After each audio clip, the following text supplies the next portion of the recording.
Comic Fam, another month at the table with Fire Guy Ryan. And you know what we got to do every month, Ryan? Every month new comics come out, so we gotta pick what ones we want to get in 3 months. Because comics, they come out in the future, and we got to order them so the publishers know how many to send the store so we can claim ours. And if you don't have an LCS, a local comic shop in your area, because you always want to support your local comic shops, it's a difficult business, support your comic peeps. But if you are not fortunate enough to live by one like we are, well, you can actually join our local comic shop because we share the same one, don't we? We do. His name is Russ Bright, and he owns and operates Mill Geek Comics here in Mill Creek, Washington. That's right. And if you hit the link in the description, you can join his Patreon. You'll get free shipping and you get a shelf at his shop. You'll make sure that you get your comic books that you order because, again, we got to order them a couple months out. It is a very important part of geeking responsibly, is paying attention to these catalogs and picking what you want in advance and ordering it in advance so you are not at the whims of the shelf at your shop that any random person can come and just clean out all the copies of the issue that you thought you wanted and you were going to just swoop in and get, but you didn't order it, so you can't because someone else got it, so you're screwed. Yep, and now you're here to actually listen to us chat about what we added to our poll list. I got a lot of stuff on there, so we're not going to go through every single thing, but we have a nice list of stuff that we added, some stuff that we're excited about, and I think we should get into it because, Donny Cates is going to be pumping out a new independent title? Yeah, that's happening. And in a few months from now, he's coming out with Crossover. Crossover #1 coming out November 4th. Donny Cates doing another independent run with the creators from God Country. Dave Stewart, we got Jeff Shaw. Should be cool. If it's anywhere near as good as God Country was, it should be cool anyway. What a mysterious synopsis. Imagine everything you thought was fantasy. And now join us in a world where reality is dead and anything is possible. What does Cates have in store for us? I don't know, but you do know that I'm going to be getting not just cover A, I have cover B because I'm going to be getting the Ryan Stegman variant because he's bringing his boy from the Venom run to do a cover, and I got them both on pre-order. In case you don't know, the pull box system is the online ordering system that you use through previews through your participating comic shop, like our shop, Mill Geek Comics. You can order online like this through this system here that we're going over. It gives you different options for each issue. You can choose to order just the one copy of this issue. You can change the the number of copies you actually want to if you want to order duplicates like some people. You can order the A cover, or you can also specify any variants that you want. You can order or hit the subscribe button. There's an order once button and there's a subscribe button under it in case you want to, in case you're going to be getting this book every month. Just hit the subscribe button. It'll automatically be added to your account every month that a new catalog comes out and all the new titles come out, including the variants. So in this particular case, I've hit the subscribe ongoing because I want all the variants of this run. I'm not about to be kicking myself for not buying the cover Bs to a Cates indie title. Yeah, and if you're like me, I usually go with the variants anyway, and I always miss out on the A covers, so just get both. Comic Fam, some of these titles I'm just adding to my pull box because I know I'm going to get to it one day. I know you guys know what I'm talking about. Let me know in the comment section below what stuff you're getting, but you haven't even gotten to, because I'm a big Kick-Ass fan. All right. And I'm talking like Kick-Ass 1, 2, and 3, those series. All right. The Romita Jr. goodness, man. He earned my respect back. I was never really a Romita fan, but his work on Kick-Ass it got me there. And there is actually a new run of Kick-Ass comics that's being brought by writer Steve Niles. Oh my goodness. And I love me some Steve Niles, not just 30 Days a Night, man, but there's a bunch of great horror, crime and suspense that this writer has done. And he isn't the only writer who's actually had a chance to write about the Kick-Ass franchise. I mean, we had Kevin Smith on this run recently. So seeing that there's going to be a new story arc that's going to take Kick-Ass and put him up against Hit Girl. That's right. Kick-Ass versus Hit Girl is getting a series. I had to subscribe. One day I'm going to watch that movie or read that comic and Tom's going to be happy. Dude, you would love Kick-Ass. It's like Invincible, but based in reality. So it's hardcore. And oh my gosh, it's gripping because the consequences of violence in a world where people are just throwing on costumes and being vigilantes, it's not a pretty sight. And these characters have some great development because of it. That's actually the most interesting explanation I've ever been given for Kick-Ass. And Comic Fam, I'm not going to be choosing to get the variants of this. I've actually been burned in the past because I'm a big Kick-Ass fan.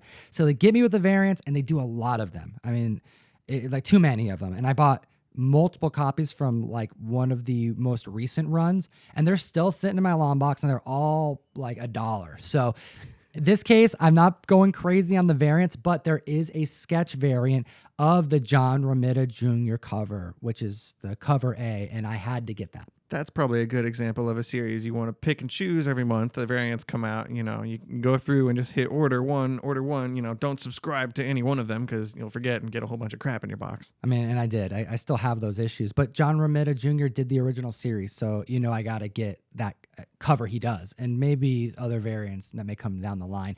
Look at me. I'm already going back on what I just said, but you know what? I missed something, all right? I came late to a title by the great James Tynion IV, and I'm so pumped about this, but I'm going to have to go on eBay and get me some of the first issues. I think by the time this video comes out, this series might have started already. It's James Tynion's new book called Department of Truth. He's the writer, and the art is by Martin Simmons. Many never knew what false flag or crisis actor meant until her son was murdered in a mass shooting and the threats and accusations begin. But as the reality starts to bend around her, it's the job of the Department of Truth to keep these dark conspiracies from coming true at any cost. James Tynion is about to do some real world building here, and this guy can do no wrong by me. They've got some pretty trippy covers. I personally have been kind of staying a little removed. That might be like the deepest summary I've gotten of this story so far. I mean, all I needed to know was the cover. The covers have JFK on them, and like the pyramids and stuff. It's pure conspiracy fodder. And I'm into it, man. Conspiracies are like a weird little guilty pleasure of mine. So that plus James Tynion, and I don't know. It's speaking to me. I'm excited to get there. You know how I feel about my political comics and my real world crime stuff. So I think this is going to scratch a particular itch for me, and I'm interested to see non-Batman James Tynion. Although something's killing the children, he's pretty proven at this point. So I'm excited. All right, and since you kind of mentioned it already, foreshadowing DC. Although DC is not part of Diamond anymore, you can still order them pretty conveniently. Milgeek Comics has figured it out. And really, you just match up your order sheet next to the previews guide. And DC has some fun stuff that's on its way. I have the final issue of Hawkman on order. I actually collect kind of covers of characters that I like that are embracing one another. I don't want a full kiss cover, and I don't want a sexual cover, but I have a handful that I've just started to frame and put up in my house of just I have the Colossus and Kitty Pryde holding each other lovingly. And this right here spoke to me. I had to get it. And it happens to be the last issue of the run. So this one's just a purely cover purchase for me. Oh, a little bit of personal insight there, Tom. That was good. It's what the Comic Fam comes to the table for. Hit the subscribe button. We're here every single week. It's the only reason I'm here. I know. You just want to hear about my weird cover fetishes. I do. All right. No, but actually another title that DC's putting out that everyone should be watching is Punchline's first solo story. Oh my goodness. We talked about this when we did our weekly polls video with Batman and Punchline was introduced, and I'm almost ashamed to say that I'm not as opposed to the character as I was prepared to be. So I got this on my pull list. I'm interested to see her origin. I'm a little ashamed of myself that I'm ordering a Punchline standalone comic, but I'm in, let's see what she's got. I'm into it. This next book on the list, we have Jeff Lemire Goodness taking Sweet Tooth to a second series. And we know that this is already at option status. Robert Downey Jr.'s production company is bringing this to the screen. Probably a better conversation to have on one of our other shows where we cover optioned comic books. Interesting. But the pages were released. I mean, we got a couple shots, and the color work is just as gripping as the first series. Sweet Tooth is one of those comics that I know is a classic. I know a modern classic, I should say. It's important, capital I for important. And I haven't gotten there yet. I haven't even dabbled.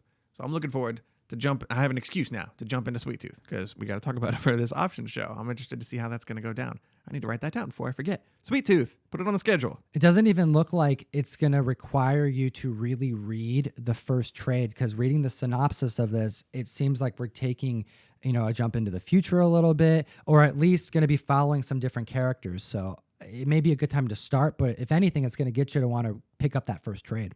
Should be interesting. All right. And then this other one that I am also interested, I'm going to get it. I'm going to put this on my pull list. I was burned a little bit by the recent screenplay that I bought. You know what I'm talking about, man. Oh, man, the Hereditary screenplay, the screenplay book that you got from the A24 website. That's right. All right. So the comic fam knows I'm a big horror fan. Hereditary is one of my all-time favorite movies, just ever. And there was a screenplay, and we're going to be talking about a screenplay that you can order from previews here in just a second. And I purchased the screenplay from A24, and the book is amazing. It's I got to say, it's a very interesting experience to read through a movie that you love, and you can hear it in your head while you're reading a screenplay for a movie that you're familiar with is a fun experience, and you should try it if you get the chance. It's like you're experiencing it from the actor's perspective.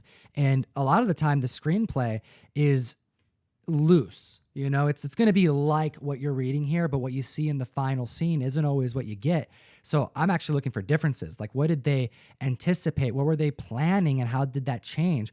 But in this book, there's also some really cool 2-page spreads, and it goes over all of the classic scenes that I would love to have in an open book. I'd keep that book out. I want to see parts of this movie just out on my dining room table. I want people flipping through it. And the gutter loss, I feel like I need to go on Gem and Collectibles and complain about some omnis or something. It ruined the whole book for me. You got that Hereditary book. I actually picked up the version of Ex Machina. The same company put out another screenplay book for Ex Machina. I have that book, and it also has horrific gutter loss in the middle of those photos. It's a damn shame.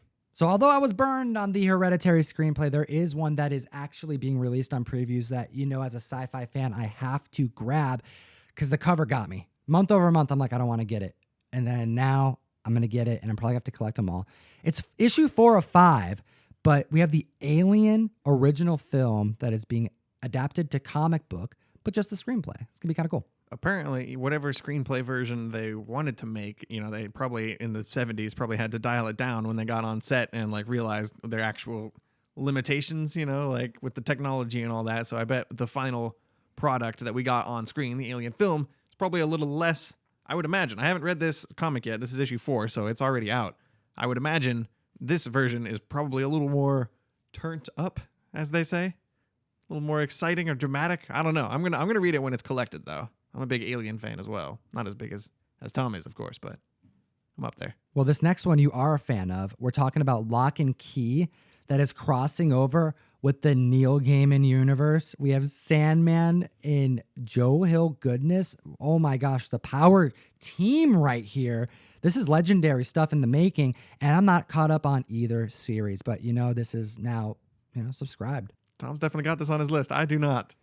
I have yet to dabble in Sandman at all. We should see what my dad has to say about this. He's probably freaking out still. Yeah, I'm sorry, Pops, but I gotta wait for the right moment to really jump into Sandman, I think. If you think you can unlock the gates of hell and just invite yourself in, you must be dreaming. Oh my goodness. The pun's real, but it's also real good. I respect it. We got the Corinthian. We got Morbius. I mean, we have some Sandman tales that's going to be introduced to the House of Mystery, and I'm pretty pumped for it.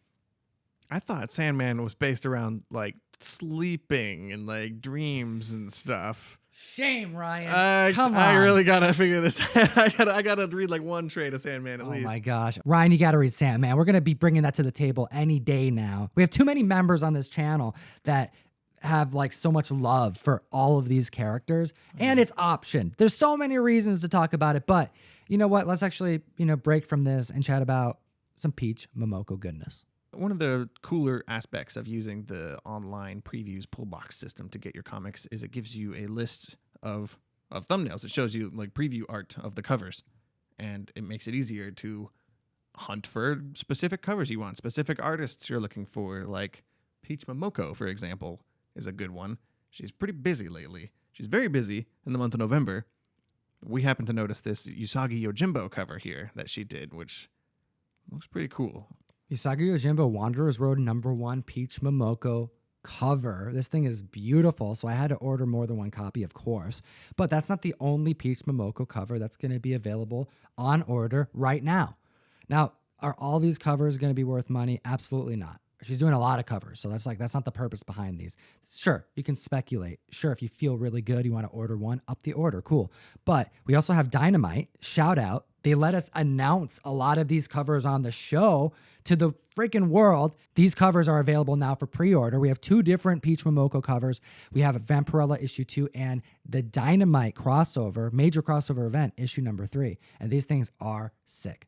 And it makes it pretty easy. Like you're just running through and you see a bunch of Peach Momoko stuff. So if that's the way that you collect, this is a good way to kind of keep your eye on covers specifically. What about titles that we can now get into? Previews gives you an option to get caught up on new series, especially ones that you may not be as familiar with. We've got a new Eternals series launching in a couple of months to kind of tie into the movie that should be coming out soon.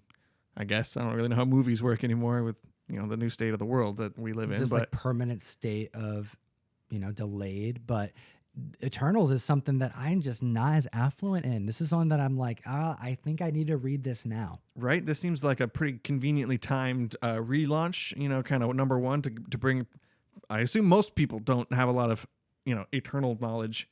I dabbled in the Jack Kirby stuff. I read some of the rebooted Neil Gaiman run from the 2000s, and it's very, very heady. There's a lot happening there, and it would be pretty helpful to have a month, I think, after reading this new number one to kind of let it process. So, Kieran Gillen, dude. Kieran Gillen is on this. Oh, that's going to be cool. We've been talking about him a lot lately in our weekly polls videos, but I'm excited to see what he can do with a concept like this. All right, and we also have an Alex Ross cover that is going to be done for Eternals that I had to add to my poll list, as well as a cover of the upcoming Taskmaster's solo series that I've been waiting for what feels like 7 months to come out. We did a variant for Maestro number 1. It's been a month or 2 ago at this point. John Giordano, man. Correct. Killed it. Yes, he did great cover art for that. And I remember a month or 2 before that was public, you showed me the art on your phone as like a preview. And then I was like, that guy's cool. And then you said, yeah, but check out this other stuff he does. Check out this Taskmaster cover. I specifically was showcasing you and the community, his ability to draw Taskmaster. This dude was channeling his like inner Perez. Scary. And it is so good, man. This guy has some of the best inks in the game right now. And whenever he gets matched up with a colorist, it makes something unique, something different than the last. But there is his vibe that's in there. And it's so dark. And this is a character that needs a strong artist attached to him. And Taskmaster 1 is coming out and it's going to be in November.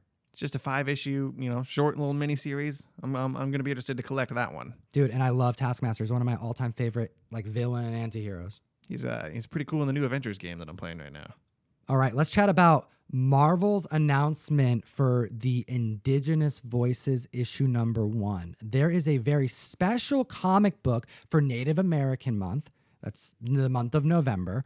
And there is a lot of different tribute covers. There's a lot of special comics that are coming out. And there is a set of variants that is going to be epic. These things are going to be wanted across the country, and I had to get literally all of them. Ryan was like, I don't think I can get them all. And then you're sitting here at the table going, no, I went home and I got them all after we looked it up on previews. I cracked. I officially bought my first like comic that I'm not going to read just for the cover. I've slipped and I've fallen down a horrible slippery slope. Jeffrey Verigi just wrapped up a exhibition at the National Museum of the American Indian. This person is known for being able to channel some of the most authentic Native American art style in modern time. And Marvel has just brought him not just to this new title. Marvel announced Marvel's Voices, Indigenous Voices number 1, which is written and drawn by this gentleman. They also commissioned him to do a ton of variant covers that are glorious. 8 of them. Oh my gosh, dude.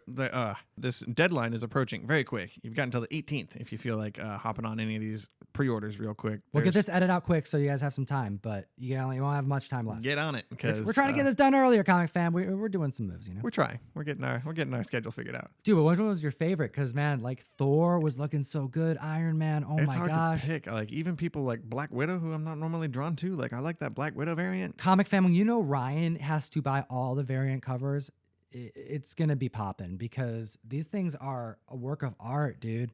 They're cool. There's even actually, if you check in the previous catalog, you could even get a poster with all these art, with all the covers on there. If you want to go that hardcore, I'm fine just getting the covers. I think getting a poster of it is a whole nother level of collecting that I'm not ready for yet. But I'll have all the covers in my short boxes. I'm good to go. Let me read you what Varegi said about the Native American Heritage tribute variant covers that he's doing for multiple titles: Black Panther, Spider-Man, Captain America, Hulk, etc. The story of the hero is an ancient one, starting with the very first cave drawings. Artists and writers from across the globe have both captured and shared the fateful acts of their people's heroes. Being from the Pacific Northwest, shout out. This is something that we grew up around, man. This art style? Absolutely. Everywhere. It's everywhere, man, especially in like Seattle. It's awesome. All right. Being from the Pacific Northwest, my own people, the Sakalam tribe, have used the art style known as formline to record and share the stories of our people since time immemorial. So he's continuing here. The art style I use in my own work today is an extension of the same shapes and forms used for hundreds of years by native artists from and around the very same region. As a lifelong comic fan, artist, and Native American, I am truly honored to work with Marvel Comics today.